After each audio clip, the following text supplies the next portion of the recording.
All India forum of MSMEs द्वारा द्वितीय national MSME महोत्सव का आयोजन फरीदाबाद स्थित मैकपाई हरियाणा टूरिज्म कॉम्प्लेक्स में किया गया। इस कार्यक्रम में मुख्य अतिथि के रूप में उत्तर प्रदेश के पूर्व मुख्यमंत्री और वक्फ संशोधन विधेयक के चेयरमैन जगदम्बिका पाल ने शिरकत की। अपने संबोधन के दौरान जगदम्बिका पाल ने कहा कि आईफोम का ये पहल सराहनीय है और इस संस्था की पहल से छोटे छोटे उद्योगपति और व्यवसायियों की समस्या दूर होंगी। इस अवसर पर all India forum of MSMEs के राष्ट्रीय अध्यक्ष श्याम सुंदर कपूर और national general secretary Anil Kumar Chaudhary सहित नेशनल डायरेक्टर आरसी चौधरी व अन्य पदाधिकारियों के साथ सैकड़ों उद्योगपति भी शामिल हुए। आइए देखते हैं ये रिपोर्ट। देश के इकोनॉमी को टॉप 5 से टॉप 5 लार्जेस्ट इकोनॉमी विकसित भारत जो नरेंद्र मोदी को साकार अगर हम कर सकते हैं तो मीडियम स्मॉल माइक्रो इंडस्ट्री से ही कर सकते हैं। उनकी कठिनाइयाँ हैं जिसका जिक्र किया, लैंड की कठिनाइयाँ हैं जिसका जिक्र उन्होंने किया है। कठिनाइयों को मैंने वादा किया है। खुद हमारी सरकार एमएसएमई में कोविड के 64 मिलियन यूनिट्स हैं माइक्रो स्मॉल, इसके लिए उन्होंने काफ़ी कार्य किया है। बैंक्स में एमएसएमई की लोगों की प्रायोरिटी किया है। एमएसएमई की डिफिनीशन को बदला है, मतलब अब 1 करोड़ टर्नओवर 5 करोड़ 5 से 10 करोड़ 10 से 20 करोड़ ये तीनों की डिफिनीशन बदल गई है और इसकी सरकार की नीतियों से एमएसएमई में सिडबी भी सपोर्ट कर रहा है, बैंकर्स भी सपोर्ट कर रहे हैं। और अभी भी जो कठिनाई आ रही है सबसे ज़्यादा फोकस प्रधानमंत्री का इस सरकार का है। अगर हम 2027 तक थर्ड लार्जेस्ट वर्ल्ड की इकोनॉमी बनना चाहते हैं तो इसमें एमएसएमई का sir, as a Waqf board के चेयरमैन आज पटना के अंदर जो है प्रदर्शन किया जा रहा है, लालू और तेजस्वी भी शामिल हुए हैं, जबकि योगी ने कहा है कि ये जो वक्फ बिल का जो विरोध कर रहे हैं इन्होंने ही जो है इसकी आड़ में अपने निजी फायदे उठाए हैं और देश और जनता और मुसलमानों के लिए ये बिल बहुत ही फायदेमंद है। देखिए, all India Muslim personal law board आज जो पटना में प्रदर्शन कर रहे हैं, मुझे आश्चर्य हुआ कि अभी कानून सदन में आया है, अभी इस पर बहस नहीं, पास नहीं हुआ। सरकार अगर इस कानून में अमेंडमेंट लेकर के आ रही तो बेहतरी के लिए आ रही है। वक्फ की जो प्रॉपर्टी उसकी आमदनी से गरीब, पसमानदा, विधवा बच्चों को फ़ायदा हो, इसलिए अमेंडमेंट कर रही है। अभी तक किसको फ़ायदा हो? वक्फ की प्रॉपर्टी क्या कोई सरकार या हिंदू बेच रही है? मुतवल्ली है, कोई वक्फ बोर्ड का केयरटेकर, वही तो कंट्रीब्यूट कर रहा है और फ़ायदा उसके इनकम का किसी गरीब मुसलमान को नहीं मिल रहा।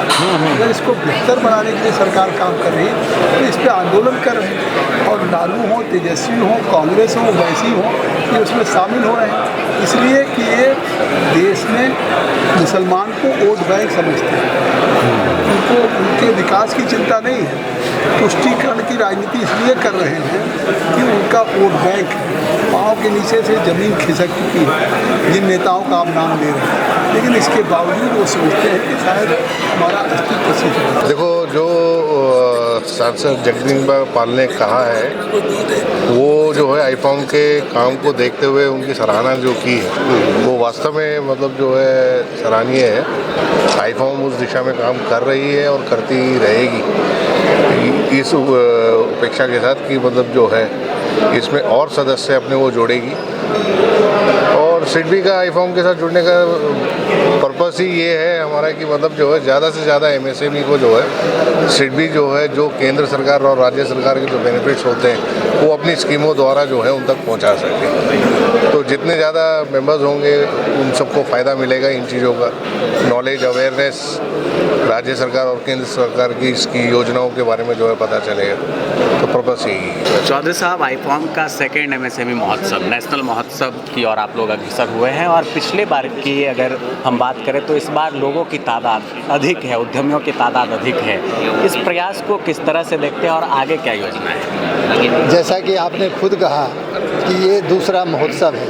पहले महोत्सव में हरियाणा के गवर्नर साहब आए थे, दूसरी बार जगदम्बिका पाल जी आए हैं।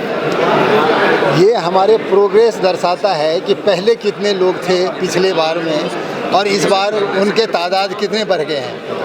रही बात आईफोन की, आईफोन के विषय में मैं एक बात बताऊंगा कि हरियाणा में हम लोगों ने जो काम किया है, जो प्रयास किया है, जिसका नतीजा ये रहा कि हरियाणा के चीफ मिनिस्टर साहब जो अपना वित्त विधेयक पास कर रहे थे, उन्होंने जोर देकर इस बात को कहा कि जो MSME सेक्टर, जो अनऑथराइज सेक्टर में है, जो अनअप्रूव्ड सेक्टर में है, उनको 1 तारीख से अप्रूवल माना जाएगा, बशर्ते वो 10 एकड़ के जगह में हो और 50 इंडस्ट्रीज उस एरिया में हो, तो उनको अप्लाई करते ही पहले दिन से ही अप्रूवल माना जाएगा, यानी ऑथराइज सेक्टर में है। तो ये MSME का जो काम हरियाणा गवर्नमेंट ने किया है कि जो आप लोगों की समस्याएं है उसका भी समाधान आईफोन करेगा, बिल्कुल कर रहा है। हम लोग पहले से लगे रहे। यहाँ माननीय विपुल गोयल जी हैं जो हमारे विधायक भी हैं और इस समय हरियाणा गवर्नमेंट में मंत्री भी हैं, तो उनके प्रयास से और उनके सहयोग से और यहाँ के जितने भी विधायक हैं सभी के प्रयास से और धीरे धीरे ये माहौल बना कि पूरे के पूरे विधेयक सर्वसम्मति से इसको स्वीकार किया गया। और ये हम लोगों का जो आज समझ लें 15-16 साल से प्रयास चल रहा था, उसका ये नतीजा निकला कि हरियाणा में पहले दफ़े ऐसे ही हुआ है, जो अनऑथराइज सेक्टर में इंडस्ट्रीज है उनको अप्रूवल मिला है। और हम लोग ऑल इंडिया बेसिस पे ये प्रयास करेंगे दूसरे स्टेट में भी कि ये और स्टेट में इस तरह के इंडस्ट्री वाले को फ़ायदा पहुँचे। और हम अलग अलग स्टेट से भी इसका रिक्वेस्ट करने जा रहे हैं और प्रयास करने जा रहे हैं।